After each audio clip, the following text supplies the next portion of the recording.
والسلام على سید المرسلین وخاتم النبیین سیدنا وشفیعنا وحبیبنا ومولانا محمد وعلى آلہ وصحابہ اجمعین، اما بعد فاعوذ باللہ من الشیطان الرجیم، بسم اللہ الرحمن الرحیم۔ الا ان اولیاء اللہ لا خوف علیہم ولا هم يحزنون الذین آمنوا وكانوا يتقون، صدق اللہ مولانا العظیم۔ حاضرین محفل، السلام علیکم ورحمۃ اللہ وبرکاتہ۔ اللہ رب العزت جل وعلا کا ہم پر بے پناہ کرم ہے کہ اس نے ہمیں آقائے نامدار احمد مختار مدنی تاجدار دونوں جہاں کے سردار حضرت محمد مصطفیٰ رسول خدا صلی اللہ تعالی علیہ وآلہ وسلم کی بابرکت امت میں پیدا فرمایا۔ پروردگار عالم کا مزید ہم پر یہ کرم ہے کہ اس نے ہم کو غوث پاک کے منتسبین میں سے بنایا۔ سامعین کرام، جس طرح دنیا میں درجات ہوتے ہیں اسی طرح اولیاء کرام میں بھی درجات ہوتے ہیں۔ اب آپ کسی دفتر چلے جائیں، آفس کو چلے جائیں تو ایک کلرک ہوتا ہے، ہیڈ کلرک ہوتا ہے، آفیسر ہوتا ہے، اکاؤنٹنٹ ہوتا ہے، اس کے بعد مینیجر ہوتا ہے، پھر کوئی سپروائزر ہوتا ہے۔ تو یہ دنیا میں درجات ہیں۔ اسی طرح آپ دین کے راستے میں جائیں تو کوئی صرف مولوی ہوتا ہے، کوئی مفتی ہوتا ہے، کوئی محقق ہوتا ہے، کوئی مفسر ہوتا ہے۔ تو اولیاء کرام کے بھی درجات ہیں۔ کوئی ابدال ہوا، کوئی قطب ہوا، کوئی نجیب ہوا، نجبا، نخبا، یہ درجات ہیں۔ تو ان درجات میں سب سے بڑا درجہ جس ولی کو حاصل ہوتا ہے اس ولی کو غوث کہتے ہیں۔ تو غوثیت کا درجہ، تو ہمارے غوث پاک صرف غوث نہیں بلکہ آپ ہے غوث العظم۔ غوث اعظم بمنے بے سر و ساما مددے، قبلہ دی مددے، کعبہ ایما مددے۔ شاعر کہتا ہے کہ غوث العظم بمنے بے سر و ساما مددے، مدد کیجئے میری، میں بے سر و سامان۔ آپ تو قبلہ دی ہیں، کعبہ ایما، قبلہ دی مددے، کعبہ ایما مدد۔ تو غوث یہ درجہ اولیاء کرام میں۔ ابدال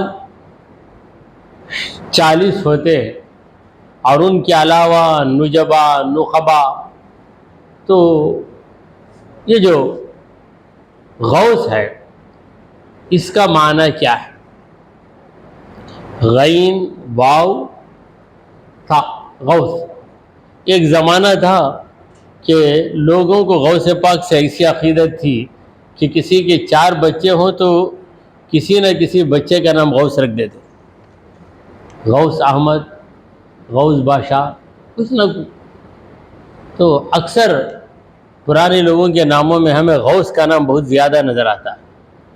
یہ جو غوث رکھ دیتے غوث پاک کی محبت و عقیدت میں رکھتے تھے۔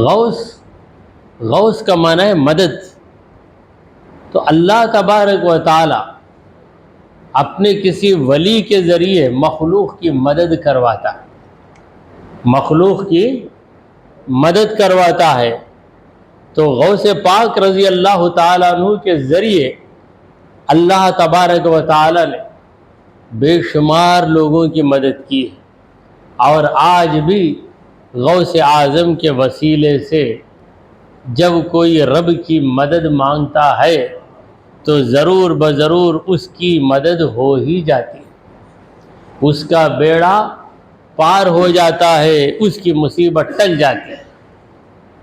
سامعین کرام، ہمارے غوث پاک رضی اللہ تعالیٰ عنہ کا ایک لقب دستگیر بھی ہے۔ دستگیر فارسی کا لفظ ہے جبکہ غوث عربی کا لفظ ہے۔ دستگیر کا معنی کیا ہے؟ یہ نام بھی اکثر مسلمانوں کے ناموں میں نظر آئے گا، پرانے ناموں میں۔ دستگیر، دست کا معنی ہے ہاتھ، گیر کا معنی ہے پکڑنے والا۔ دستگیر، ہاتھ کو پکڑنے والا، یعنی میرا ہاتھ نہیں چھوڑنا کا مطلب میرا ساتھ نہیں چھوڑنا۔ تو ہمارے غوث پاک رضی اللہ تعالیٰ عنہ لوگوں کی اس طرح مدد کرنے والے تھے کہ آپ کا لقب ہی دستگیر ہو گیا۔ غوث پاک کے واقعات میں ایک واقعہ آتا ہے کہ ایک شخص سفر کرنا چاہا۔ اب سفر کرنے سے پہلے وہ اپنے زمانے کے ایک ولی کے پاس جاتا ہے اور عرض کرتا ہے کہ میں سفر پہ جانے والا ہوں، آپ مجھے رائے دیجئے۔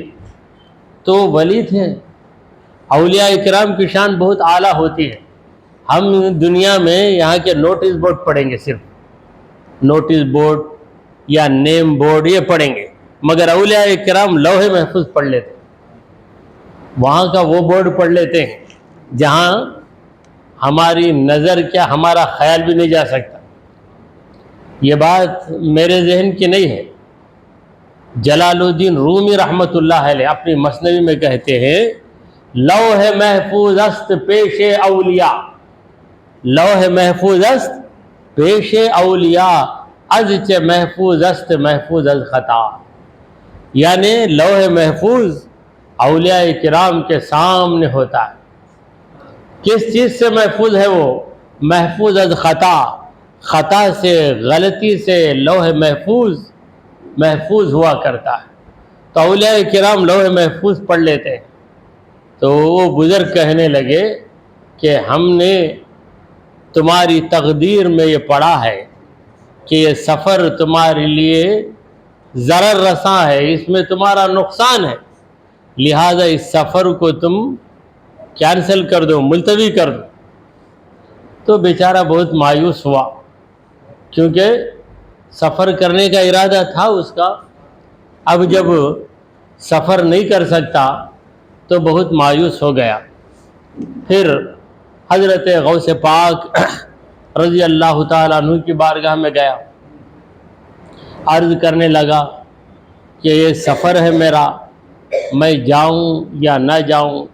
ایک بزرگ نے بتایا ہے کہ تو جائے گا تو تجھے اس میں بڑا نقصان ہے۔ تو زمانہ اولیاء کرام کا تھا، بغداد عالموں کا بھی مرکز ہے اور اولیاء کرام کا بھی مرکز، بالخصوص غوث پاک رضی اللہ تعالیٰ عنہ کے زمانے میں بہت سے اولیاء تھے بغداد کے اندر۔ تو غوث پاک نے کہا کہ تم جاؤ، اللہ تعالیٰ تمہاری مدد کرے گا، جاؤ۔ تو غوث پاک کی بات سن کر وہ گیا، سفر طے کر کے آ گیا۔ آنے کے بعد اس نے اسی بزرگ سے ملاقات کی، کہا کہ آپ نے کہا کہ مت جانا، اگر جائے گا تو تجھے خطرہ ہے، لیکن میں گیا اور واپس بھی آ گیا۔ تو بزرگ کہنے لگے کہ تو غوث پاک کے پاس گیا، شیخ عبد القادر جیلانی کے پاس گیا ہے، انہوں نے اللہ سے دعا مانگ کر تیری تقدیر میں جو خطرہ تھا اس کو مٹا دیا۔ اللہ تعالیٰ فرماتا ہے یمحو اللہ ما یشاء ویثبت، اللہ تعالیٰ جو چاہتا ہے مٹا دیتا ہے۔ تقدیر کا بدلنا کیا اللہ کے لیے ناممکن ہے؟ اللہ کے لیے ممکن ہے۔ جب اللہ کے لیے ممکن ہے تو اللہ اپنے ولی کے لیے تقدیر کو بدل دیتا ہے۔ نگاہ ولی میں یہ تاثیر دیکھی، نگاہ ولی میں یہ تاثیر دیکھی، بدلتی ہزاروں کی تقدیر دیکھی۔ نگاہ ولی میں یہ تاثیر دیکھی، بدلتی ہزاروں کی تقدیر دیکھی۔ تو وہ بزرگ کہنے لگے کہ تیری تقدیر کو بدلانا یہ درجہ غوث اعظم کا ہے، تیری تقدیر کو بتلانا یہ ہمارا درجہ ہے۔ ہمارے لیول کا کام ہم نے کر دیا، ان کے لیول کا کام انہوں نے کیا، مگر یاد رکھ جو تیری تقدیر میں تھا وہ تجھ پہ گزرا، وہ تجھ پہ گزرا ہے۔ کہاں گزرا؟ کیا تو نے خواب نہیں دیکھا؟ ایک بھیانک خواب۔ کہا ہاں میں نے دیکھا، میں جا رہا تھا راستے میں، ایک درخت کے نیچے میں آرام کیا تو میں نے ایسا خواب دیکھا کہ ڈاکوؤں نے مجھے لوٹ لیا ہے، میری خوب پٹائی ہوئی، میری چیزوں کو لوٹ لیا گیا، میں بالکل تنہا پریشان حال کھڑا رہا، اچانک میری نیند کھل گئی۔ آپ نے کہا یہ ہونے والا تھا بیداری کے عالم میں، یہ بیداری کے عالم میں ہونے والا تھا۔ غوث پاک کی دعا کی وجہ سے اللہ نے بیداری کے ہونے والے واقعے کو خواب میں منتقل کر دیا۔ تو تقدیر میں جو ہونا تھا وہ ہو کر رہا، مگر کیسے ہوا؟ خواب میں ہو گیا، بیداری میں نہیں ہوا۔ تو ہر ولی کا ایک الگ الگ درجہ ہوتا ہے۔ واہ کیا مرتبہ اے غوث ہے بالا تیرا، واہ کیا مرتبہ اے غوث ہے بالا تیرا، اونچے اونچوں کے سروں سے خدم اعلیٰ تیرا، اونچے اونچوں کے سروں سے خدم اعلیٰ تیرا، سر بھلا کیا کوئی جانے کہ ہے کیسا تیرا، سر بھلا کیا کوئی جانے کہ ہے کیسا تیرا، اولیاء ملتے ہیں آنکھیں وہ ہے تلوا تیرا۔ تو حضرت غوث پاک رضی اللہ تعالیٰ عنہ نے بہت سے لوگوں کی تقدیریں بدل دی، اور یہ نگاہ ولی کی تاثیر ہے۔ نگاہ ولی میں یہ تاثیر دیکھی، بدلتی ہزاروں کی تقدیر دیکھی۔ تو غوث کا معنی ہے مدد، تو اللہ تبارک و تعالی ہی مددگار حقیقی ہے، یہ ہمارا عقیدہ ہے۔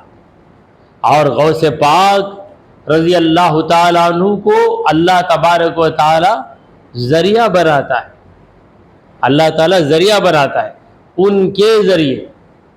دیکھیے حدیث پاک ہے، مشکات کی حدیث ہے کہ ملک شام میں ہمیشہ 40 ابدال رہتے، اولیاء کرام کی ایک جماعت، ان کا نام ہے ابدال، یہ کو ابدالیون کہیں گے عربی میں، اور بہت سے ہوں تو ان کو ابدال کہتے ہیں۔ اور اس کی ایسی بھی وضاحت آئی ہے کہ یہ کو بدل کہیں گے، بہت سے لوگوں کو ابدال کہیں گے۔ تو 40 ابدال ملک شام میں رہتے ہیں۔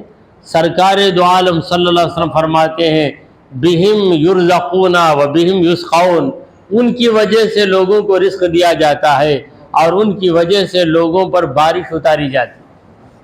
تو بارش کا اتارنے والا پروردگار ہے، مگر یہ ابدال ایک ذریعہ ہے۔ اللہ تعالیٰ دنیا کے سارے کام ذرائع ہی سے کر رہا ہے، حالانکہ وہ قادر مطلق ہے، ذریعے کے بغیر بھی کر سکتا ہے۔ روٹی کے ذریعے آپ کا پیٹ بھرتا ہے، وہ چاہے تو روٹی کے بغیر بھی آپ کا پیٹ بھر دے۔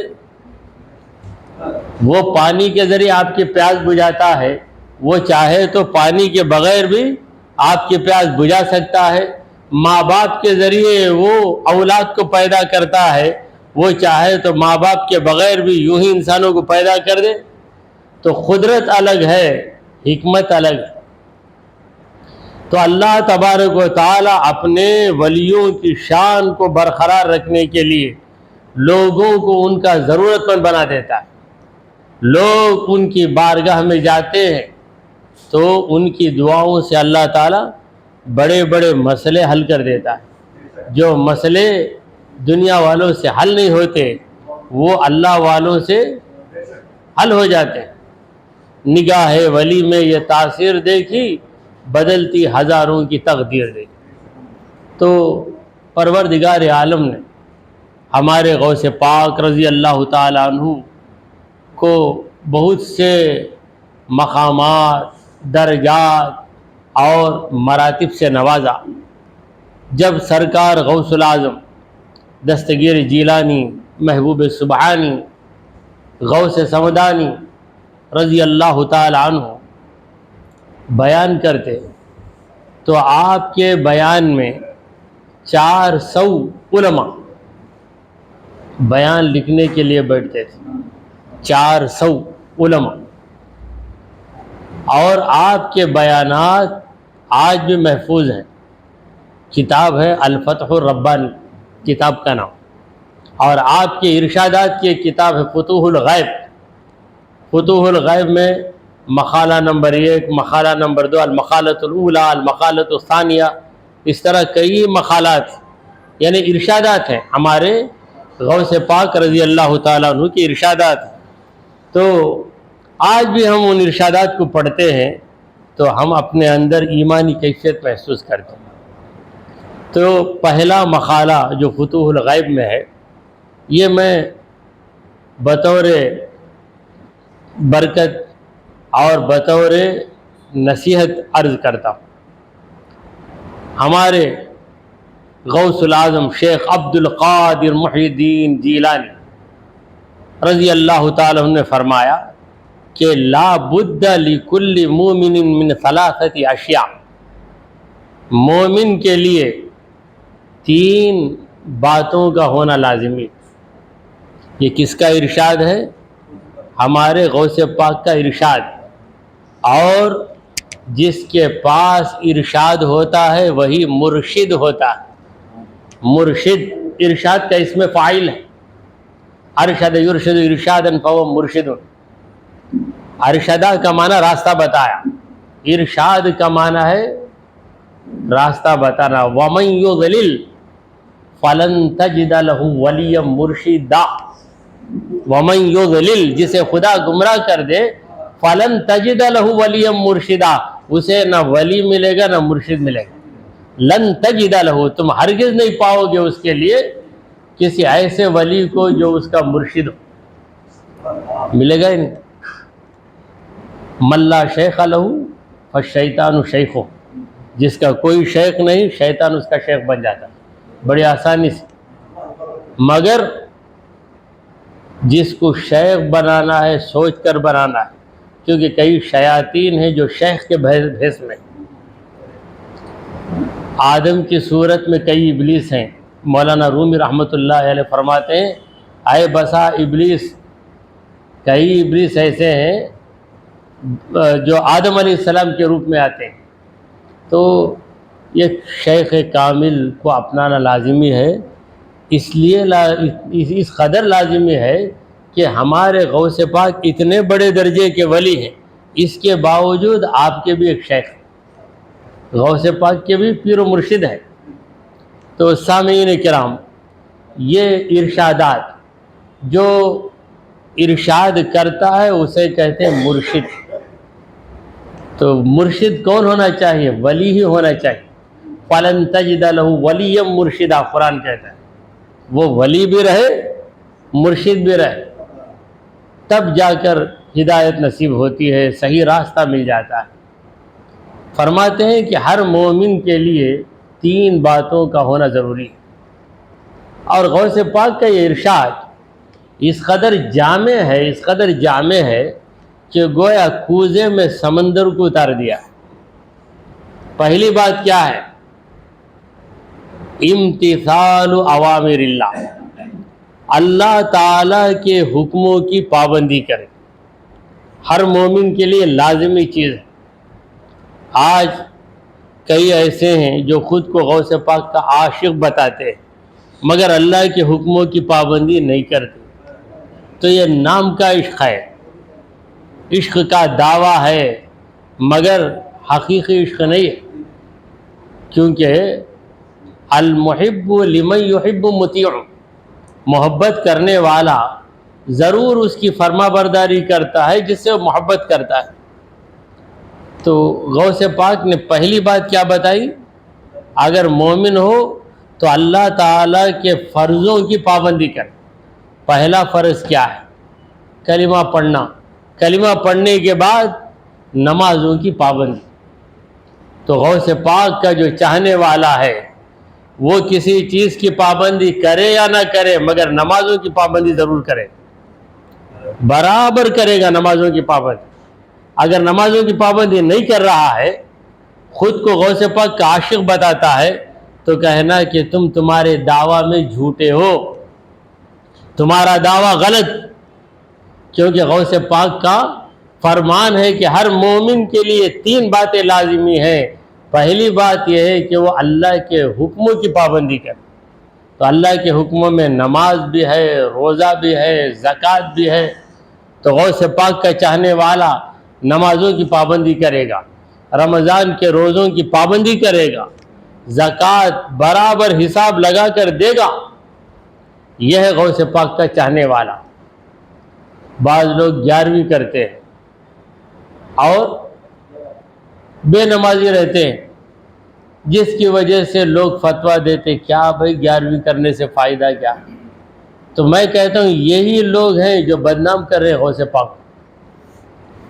نمازیں بھی پڑھو اور غوث پاک کی محبت میں 11ویں بھی ضرور کرو کہ 11ویں میں کیا ہے، اس کے اندر ایصال ثواب، غوث پاک کو ثواب پہنچانا 2 عبادتوں کے ذریعے، ایک بدنی عبادت اور دوسری مالی عبادت۔ بدنی عبادت کیا ہے؟ آپ قرآن کی تلاوت کرتے ہیں، زیادہ وقت ہو تو سورہ یاسین پڑھتے ہیں یا سورہ فاتحہ پڑھ لیتے ہیں اور کھانا بنا کر کھلاتے ہیں۔ کھانے والا غریب بھی ہوتا ہے، امیر بھی ہوتا ہے، مگر ہر کھانے والا کھا کر آپ کو دعا دیتا ہے۔ 11ویں کے نام پر کوئی کپڑے بھی تقسیم کرتا ہے، کوئی پیسے بھی تقسیم کرتا ہے، کھانا بھی کھلاتا ہے، تو یہ اچھا کام، یہ کام تو برا نہیں ہے۔ تو نماز جو فرض ہے اس کی پابندی بھی ہو اور اس چیز کی بھی پابندی بھی، نماز بھی برقرار رہے اور تمہاری نیاز بھی برقرار رہے، تب جا کر تم غوث پاک کے حقیقی چاہنے والے۔ تو پہلی بات ہے اللہ کے حکموں کی پابندی کرے، اور دوسری بات کیا ہے؟ وَاجْتِنَابُ نَوَاهِهِ، اللہ تبارک و تعالیٰ نے جن کاموں سے روک دیا ہے ان کاموں سے رک جائے۔ اللہ نے شراب پینے سے منع کیا، غوث پاک کا چاہنے والا شرابی نہیں ہو سکتا۔ اللہ تبارک و تعالیٰ نے چوری سے منع کیا، غوث پاک کا چاہنے والا چور نہیں ہو سکتا۔ اللہ تبارک و تعالیٰ نے غیبت سے، چغل خوری سے منع کیا ہے، غوث پاک کا چاہنے والا یہ سارے کام نہیں کرے گا، کیونکہ غوث پاک فرماتے ہیں کہ ایک مومن کے لیے 3 باتیں ضروری ہیں۔ پہلی بات کیا ہے؟ اللہ تبارک و تعالیٰ کے حکموں کی پابندی کرے۔ دوسری بات، اللہ تعالیٰ نے جن چیزوں سے منع کیا ہے ان سے رک جائے۔ اور تیسری بات، بڑی اہم بات، وہ کیا ہے؟ تقدیر سے راضی ہو جائے۔ تقدیر کا معنی کیا ہے؟ سیٹنگ۔ یہ سیٹنگ کون کیا؟ اللہ سیٹنگ کر دیا تمہارے لیے۔ جو بیوی ملی اس سے راضی رہو، جو کمائی آئے اس سے راضی رہو، جیسا بھی گھر ہے تمہارا اس سے راضی رہو، جو بھی کپڑا تمہیں ملے اس سے راضی رہو۔ تو اللہ کی تقدیر سے راضی رہو۔ یہ 3 باتیں تمہارے اندر آ گئیں تو تم مومن کامل۔ ذرا بتائیے کیا اس سے بھی بہتر نصیحت کیا کوئی کر سکتا ہے؟ کون کرے گا؟ تو غوث پاک رضی اللہ تعالیٰ عنہ کی نصیحتوں سے بغداد کی حالت سنور گئی۔ بغداد ایک زمانے میں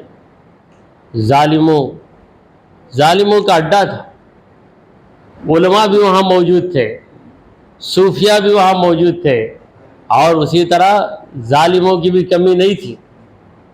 بادشاہ کے ظلم سے لوگ تنگ آ جاتے تھے، مگر غوث پاک رضی اللہ تعالیٰ عنہ کو پروردگار عالم نے ایسی ہمت عطا فرمائی، ایسا کمال عطا فرمایا کہ بادشاہ آپ سے ڈرتا تھا، آپ بادشاہ سے نہیں ڈرتے تھے۔ تو ایک مرتبہ کا واقعہ ہے کہ وہ عباسی خلیفہ جو بادشاہ تھا، یہ اپنی بیوی کے ساتھ گھر کی سطح پر یعنی چھت پر آ کر کھڑا. تو اس زمانے میں تو کئی فلورز تو نہیں ہوتے تھے، زیادہ سے زیادہ ایک فلور ہوگا. تو وہاں کھڑا ہوا اور غوث پاک کے وعظ کی محفل سجی ہوئی ہے، وعظ میں بے حساب لوگ جمع ہیں، اور بادشاہ یہ نظارہ اپنی اہلیہ کے ساتھ کھڑے ہو کر دیکھ رہا ہے. تو غوث پاک بیان کر رہے ہیں. بیان کے دوران ہمارے غوث پاک کو ایک چھینک آئی. اب چھینک آئی تو کیا کرنا؟ الحمدللہ کہنا.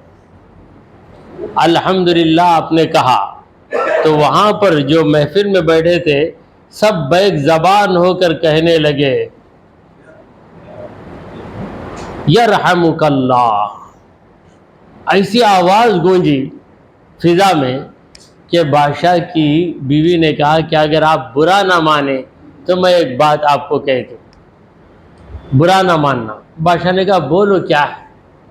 آپ بادشاہ ہیں مگر حقیقی بادشاہ شیخ عبد القادر جیلانی، ان کی حکومت دیکھو. تمہارا ادب لوگ تمہارے ڈر سے کرتے ہیں مگر وہاں غوث پاک کا ادب لوگ غوث پاک کی محبت میں کر رہے ہیں. اگر تمہیں چھینک آ جائے تو کتنے لوگ تمہاری چھینک پر یرحمک اللہ کہیں گے؟ 10-15 آدمی کہیں گے جو دربار میں ہوں گے، اور وہ بھی نہیں کہیں گے. یہاں دیکھو غوث پاک کی ایک آواز آئی الحمدللہ، مگر ہزاروں نے مل کر یرحمک اللہ کہا ہے. یہ تربیت ہے غوث پاک، دینی تربیت ہے غوث پاک. تو غوث پاک رضی اللہ تعالیٰ عنہ اگرچہ کہ دنیا کے بادشاہ نہیں تھے مگر آپ کی حکومت دلوں پر تھی. اللہ والا دل پہ حکومت کرتا ہے، اس لیے کہ جب اللہ والے کی نظر کسی پہ پڑ جاتی ہے تو اس کا اثر دل پہ ایسا ہوتا ہے کہ سامنے والا دل سے غلام بن جاتا ہے. اللہ والا خریدتا نہیں، خریدے بغیر ہی اس کا غلام بن جاتا ہے. تو پروردگار عالم اولیاء کرام کی محبت لوگوں کے دلوں میں ڈال دیتا ہے. تو آج کروڑوں انسانوں کے دلوں میں غوث پاک کی محبت ہے. صرف مسلمان ہی نہیں، کئی غیر مسلم ہیں. یہاں پہ صوفی در ہے میلا پور میں، یہ لوگ غوث پاک کی چاہنے والے.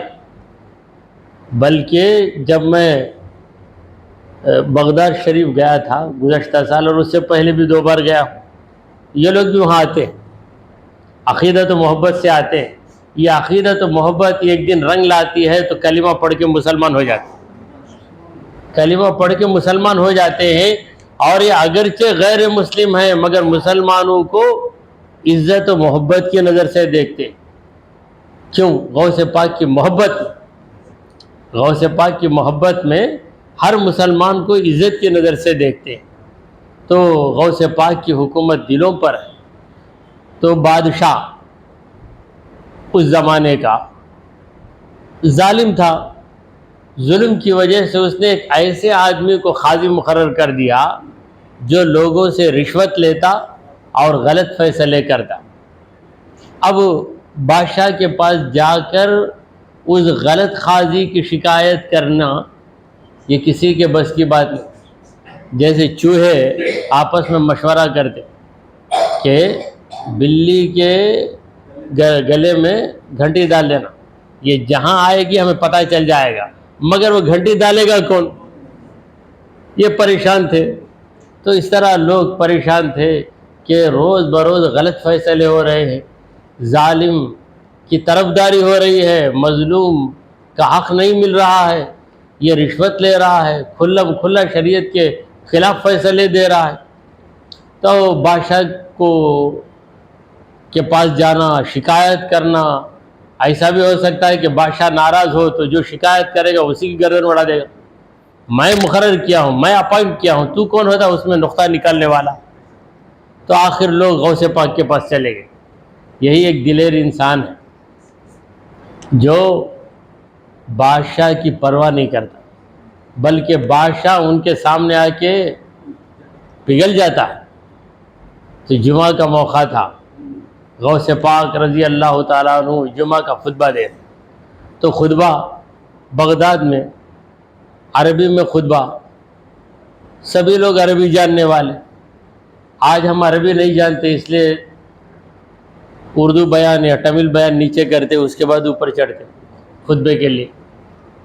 تو خطبہ دے رہے تھے، خطبے کے دوران آپ نے کہا کہ اے امیر المومنین، اللہ کے پاس تجھے جواب دینا پڑے گا، تو نے ایسے شخص کو قاضی مقرر کیا ہے جو مسلمانوں پہ ظلم کر رہا ہے، اسے ہٹا، اگر نہیں ہٹائے گا تو اللہ کے عذاب میں گرفتار ہو جائے۔